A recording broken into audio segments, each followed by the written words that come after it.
Hey guys, thanks for watching Shutter Effects. My name is Terrence, and today I want to show you how to use a smoke asset that I created in Blender 3D to import it into a project that you might be working on in Adobe After Effects, and some different things that you can do with it to get good results. So first thing we need to do here is just create a new composition. And I've got all my presets here. I'm going to go ahead and click OK and open up my workspace and come up here to File and come down to Import and then File. I'm going to import the files I need to use here, so I'm selecting the background picture and the smoke asset and click OK. It brings those two into my listing of assets to use. I'll select both of those and drag them to my timeline. So now I've got my background here and the smoke's actually layered underneath of it, so what I need to do to correct that is, if you think of these like sheets of paper, you need to layer them correctly to see the other. Okay, so I've left clicked on that and dragged it above the background picture, and now you can see it. And I create these assets with a black background because I found that it tends to blend very well, and I choose that term blend carefully because if you say keying, some people try to use keying and you end up with aliasing around the asset that you're trying to add in, and you get a very dark asset here because it doesn't actually key out the black that's within the smoke itself because of the way that works. That white creates boundaries that doesn't allow it to bleed into it well without adjusting up some settings that cuts into it. So you really don't want to use that effect on this. It's not a very good result, and it's harder to work with. So what you really want to do here, and I'm actually going to need another smoke asset. I'll go ahead and add that in so that it'll be for that second tower. And go ahead and change the control bar color so I can differentiate between the two.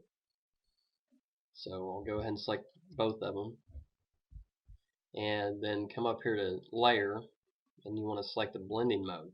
And that's why I said it blends well, is because we're using the blending mode. And you want to use the add method. And what that does, and you'll see that if you've ever tried keying one of these out, you don't normally get that translucent smoke effect. It would be very solid.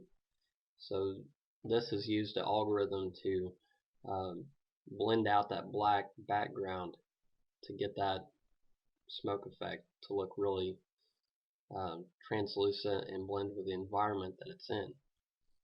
So this red one needs to go on the second tower in the perspective here, and the one that's colored blue is going to be the one going on the tower in the front. So we'll bring that up there, and just to give it some variation, I'm going to left click on this control bar and flip it over to give it a mirror effect so that they animate differently. And just keep in mind the perspective of what you're working on here.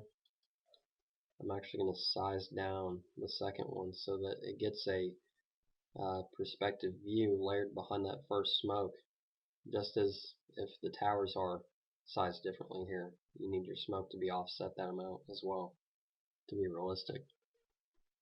Okay, so when I created the smoke asset, it animates out in real time much faster than what you would expect to see off of one of these towers. And to correct that, you need to change the timing. So let's go into how to change your timing on a animation.